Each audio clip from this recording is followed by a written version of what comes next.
안녕하세요. 예스진입니다. 이번 영상은 닐 도널드 월시의 생애 2%에서 삶에서 가장 중요한 단 하나를 찾는 도구 중 감사에 대한 내용입니다.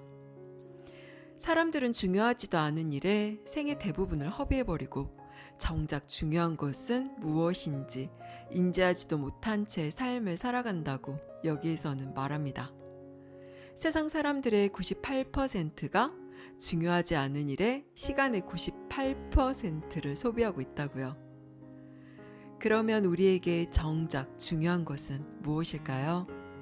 우리가 진실로 추구하고 집중해야 하는 그것은 무엇일까요? 놀랍게도 우리에게 중요한 단 하나는 바로 우리가 욕망하는 것이라고 말합니다. 하지만 여기에서 말하는 우리의 욕망이란 멋진 차나 집, 돈이나 권력, 명예, 인기 등의 지극히 개인적이고 물리적인 몸에 국한된 좁은 자아의 욕망이 아니라 더 높은 의식 수준에서의 욕망을 의미합니다. 세상과 타인과 분리되어 있는 나라는 개인적인 차원에서의 모든 욕망은 삶의 본질과 신의 뜻과는 전혀 상관없는 허무한 몸짓에 불과합니다. 물론 우리 모두는 이미 이 사실을 알고 있습니다. 세상을 나와 분리시켜 놓고 세상에서 추구하는 모든 것들은 결코 만족도 모르고 끝도 없으며 끊임없는 갈증과 공허만을 남길 뿐이라는 것을 우리는 모두 이미 알고 있습니다. 그렇다면 여기서 말하는 더 높은 의식 수준에서의 욕망이라는 것은 무엇일까요? 우리는 어떻게 하면 그 중요한 하나인 그것을 알 수 있을까요? 본문의 내용을 들어보겠습니다. 이제 당신은 잃어버린 퍼즐 조각 하나를 손에 얻었다. 그리고 변화의 도구도 하나 가지고 있다. 엄청난 힘을 가진 이 도구는 간단하지만 거의 언제나 기적처럼 변화를 즉시 불러일으킨다. 먼저 이 도구가 정확하게 무엇인지 알아보자. 감사는 그저 단순한 감정이 아니라 결정이다. 그 힘이 너무나 강력해서 감사는 하나의 정의이자 선언이 되었다. 감사는 당신이 지금 여기에서 하는 경험, 즉 현실을 정의하고 선언한다. 감사는 간단한 반응이 되기도 하지만 엄청난 창조가 될 수도 있다. 당신의 마음이 자동 모드일 때는 간단한 반응이 된다.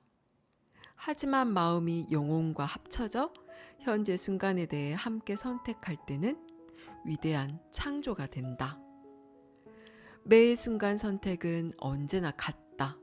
반응 아니면 창조가 이루어진다. 감사는 마음에 주어진 가장 강력한 도구 중 하나지만 실제 활용하는 빈도는 가장 적다. 대부분의 사람들이 감사라는 강력한 도구가 모든 고통의 근원이 되는 생각을 역전시킨다는 사실을 모르기 때문이다. 고통을 일으키는 주요 원인은 일어나지 말아야 할 일이 일어나고 있다는 생각이다. 감사는 이런 생각을 완전히 뒤바꾼다. 어떤 일이 불쾌하다고 해서 그 일이 환영받지 못할 예상 밖의 일이라거나 원하지 않는 일을 의미하는 게 아님을 알려준다. 실은 육체적이고 감정적인 아픔을 예상할 수 있고 환영할 수 있으며 원할 수도 있음을 이미 설명했다. 그러나 만약 어떤 아픔을 원하지 않는다고 생각하면 마음은 그것을 견디지 못할 것이다. 그러면 영락없이 삶에 싸움과 고통이 생긴다. 싸움은 영혼이 제안한 것을 마음이 거절해서 나온 결과다. 마음이 다른 방향으로 가기로 결정하고 영혼의 길에서 이탈한 것이다. 고통은 그 결정으로 만들어진 감정의 부산물이다. 싸움과 고통 모두 마음이 만들어낸 산물이자 당신의 현실이 창조되는 곳이기도 하다. 마음이 무엇인지 생각하는 것은 당신이 그것을 어떤 식으로 경험할지를 결정하는데 중요한 역할을 한다. 그리고 감사를 통해 당신은 마음을 바꿀 수 있다. 감사가 마음을 속이는 도구는 아니다. 단지 마음을 여는 도구일 뿐이다. 감사는 일반적이고 제한된 당신의 생각을 확장하며 직관에 반하는 진실을 포함한다. 그래서 당신에게 해로워 보이는 뭔가가 실은 이로울 수 있다. 심오한 진실이 한 가지 더 남아있다. 발생하는 일 중 당신에게 해로운 것은 없다. 만약 그렇다면 애초에 일어나지 않았을 것이다. 삶은 당신이 진화의 다음 단계로 전진하는데 감당하기 힘든 사건이나 상황을 만들어낼 수 없다. 삶은 결코 그런 식으로 설계되지 않았다. 신성을 표현하는 것이 당신이 이곳에 있는 이유이기 때문에 당신 앞에 놓인 모든 것은 이 신성한 목적, 다시 말하면 당신의 목적을 돕기 위해 나타난다고 확신해도 좋다. 그래서 우리는 신이시여 감사합니다라고 말한다. 오래된 상처를 봉합하고 낡은 패턴을 바꾸고 현실을 고치고 해묵은 이야기를 흘려보내고 구태의연한 생각을 변화시키고 자아와 삶의 새로운 경험을 할 수 있게 해준 기회에 감사한다. 아마도 이제 당신은 그러니까 그 모든 일이 어떻게 가능하다는 거지? 치유와 변화를 어떻게 일으키냐고 라고 물을 것이다. 이를 확실하게 이해하려면 먼저 삶의 가장 놀라운 선물인 감사에 대해 살펴봐야 한다. 당신은 삶이 되풀이된다는 점에 의지할 수 있다. 앞으로 일어날 사건이나 상황 중에 더 이상 당신을 깜짝 놀라게 할 일은 거의 없다. 당신이 그 일을 이전에 경험한 적이 있다는 의미에서가 아니다. 이때 자신이 어떻게 행동할지를 당신이 예상할 수 있고 원한다면 그 사건과 상황에 대해 먼저 내린 결정을 거부할 수 있다. 여기에 삶의 위대한 비밀이 있다. 가장 위대한 비밀은 끌어당김의 법칙이 아니라 철회의 법칙이다. 이는 예전에 내린 결정을 철회하고 새로운 결정을 내리는데 사용하는 도구다. 진정한 창조란 그런 것이다. 삶에서 현재 일어나는 사건에 대해 자신의 반응을 당신이 비슷한 사건에 대해 과거에 내렸던 결정과 분리할 때 당신은 상상하기조차 힘든 엄청난 힘을 자신에게 부여한다. 부처는 이를 극명하게 보여주었고 그것을 가르쳤다. 당신에게 그런 힘을 부여하는 것은 감사다. 감사는 당신에게 신선한 시작을 선사한다. 이는 다시 태어나는 것, 마음을 제로로 다시 설정하는 것과 비슷하다. 감사는 당신이 이전에 특정 인물, 사건, 상황 또는 환경에 대해 내린 온갖 부정적인 판단으로 인해 얼룩진 판을 깨끗이 닦아준다. 삶이 돌아가는 과정 전체를 약간 다른 각도에서 다시 한번 검토해 보도록 하자.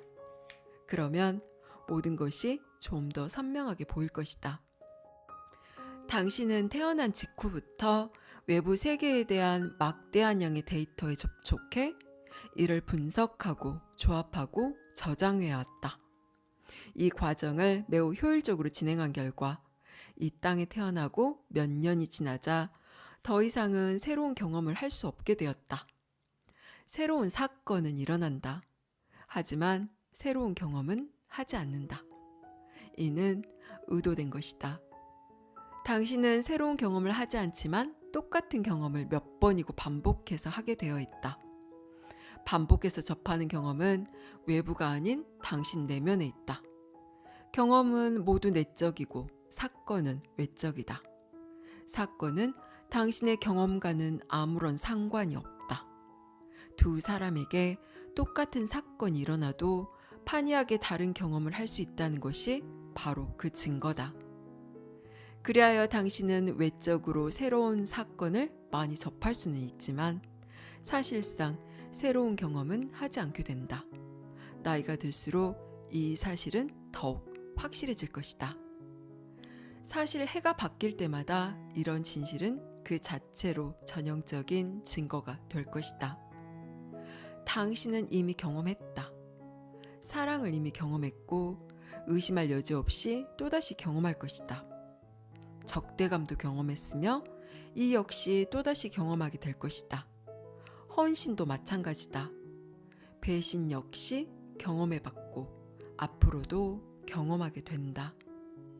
실망감, 흥분, 극도의 고통, 황홀경, 답답함, 유쾌한 기분, 격분, 날아갈 듯한 행복감, 분노, 짜증, 평화, 상실감, 획득, 두려움, 대담함, 겁과 용기, 무지와 지혜, 좌절감과 행복, 혼란과 선명함, 그 밖에도 설명하고 상상할 수 있는 여러 가지 감정의 양극단을 이미 경험했다. 경험이 내적인 이유는 당신이 하는 경험을 감정이 후원하며 모든 감정은 경험 안에서 만들어지기 때문이다. 사건은 외부에서 일어나는 물리적 현상일 뿐이고 특정 사건에 대해 당신이 품고 있는 감정이 그 사건에 대한 당신의 경험을 만들어낸다. 삶의 현 단계에서 당신이 경험할 새로운 감정은 없다. 삶이 물리적으로 당신 앞에 가져다 놓을 수 있는 수많은 독특한 사건이 있을 뿐이다. 그러나 사건으로 인해 형성되는 감정, 그 감정이 만들어내는 내적 경험은 당신이 이미 전에 맛본 것이다. 대부분의 경우 전에 많이 해본 경험 말이다. 마음은 자신의 경험을 기억한다. 하나하나 모두. 어느 것 하나 빠지는 것 없이 모조리 다 기억한다. 그리고 이제 우리는 그 이유를 알게 된다. 당신의 마음은 기억 속에 수백만 가지 경험을 보관하도록 설계되었다. 당신이 외부 세계에서 이전에 접했던 것처럼 감정적인 내용이 동일하거나 거의 유사한 사건을 현재 접하고 있음을 스스로 인지하게 하기 위해서다. 이를 인지함으로써 당신은 반복적인 기회를 얻게 된다. 그래서 뭔가를 선택해야 할 경우 상황과 사건에 다르게 반응할 수 있고 당신이 진정 누구인지에 대해 가졌던 가장 위대한 비전 중에서 그 다음으로 가장 원대한 형태를 스스로 새롭게 재창조해낼 수 있게 된다. 이것이 모든 형태의 삶의 과정이다. 과학자들은 우주도 계속 진화하고 있다고 말한다. 하물며 당신이 진화하지 않을까? 여기까지 생애 2%였습니다. 여기서는 말합니다. 모든 것은 하나다. 오로지 하나만 있으며 모든 것은 존재하는 하나의 일부다. 그리고 우리는 존재하는 유일한 하나를 신성이라고 불렀고 간간히 신이라는 단어도 사용했다. 신성에는 오직 하나의 욕망이 있는데 그것은 신성 자체를 완전하게 알고 표현해 그것을 완전하게 경험하는 것이다. 이 말이 어떻게 받아들여지나요? 이 세상은 온통 나입니다. 나 말고는 이 세상에 존재하는 것은 아무것도 없습니다. 이원성의 분리의 근거에서 사고하는 우리들의 이성으로는 이 말이 도무지 이해가 안 되고 말도 안 된다고 생각하는 것이 당연합니다. 하지만 이 이원성의 세상에서 아주 살짝만 벗어나도 이 세상과 세상 모든 사람들과 나는 하나라는 사실을 알 수 있습니다. 이 세상은 무엇이며 나는 무엇이며 저 밖에 수많은 타인들은 무엇인가 진지하게 고민해 본 적 있나요? 내가 살고 있는 이 세상은 과연 내가 존재하기 전부터 존재했을까? 내게 보이는 타인들의 저 모습은 과연 정말일까? 내가 알고 있는 나는 어디에서 왔으며 도대체 무엇인가? 이런 고민들을 깊게 보면 내가 보고 느끼는 세상과 타인들은 지극히 내 안에서 주관적으로 일어나는 마음 작용임을 알 수 있습니다. 그저 내 안에서 해석해낸 세상이고 내가 지어낸 모습일 뿐입니다. 또한 결국은 세상과 타인과 내가 하나임을 알 수가 있습니다. 더 높은 차원에서 바라보면 세상과 타인과 나라는 분리란 없으며 전부 하나의 장엄하고도 아름다운 삶이라는 그림을 이루고 있음을 알 수 있습니다. 그래, 뭔 말인 듯 못하겠어. 그러라고 해. 나는 이 세상과 엄연히 분리된 나만을 느끼고 있을 뿐인데 뭐. 혹시 이렇게 생각하고 있지는 않나요? 하지만 그래도 뭔가 내가 알고 있고 보고 느끼는 이 세상 너머에 진실이 있을 것 같은 느낌은 들지 않나요? 만일 당신이 뭔가 더 깊은 차원의 진실을 알고 싶은 마음이 있다면 그 첫 번째 도구로 감사를 이용하세요. 그냥 좋은 상황에 단순히 반응하는 감사가 아니라 겉보기에 전혀 좋아 보이지 않는 상황에서조차 감사하기를 선택하세요. 우리가 싫은 마음이 일어나고 저항이 일어나고 고통이 일어나는 것은 지금 일어나는 일에 대해서 이 일은 일어나지 말아야 한다는 거부의 마음 때문입니다. 하지만 삶에서 일어나는 모든 일은 나를 위해 일어나는 일이라는 것을 알게 되면 우리는 무슨 일이 일어나든 그것에 대해 좋네, 나쁘네 판단하지 않고 있는 그대로 받아들이게 됩니다. 그 어떠한 상황에서도 감사를 선택하는 연습을 해보세요. 감사는 그저 단순한 감정이 아니라 나의 현실을 정의하고 선언하는 결정입니다. 감사합니다. 사랑합니다.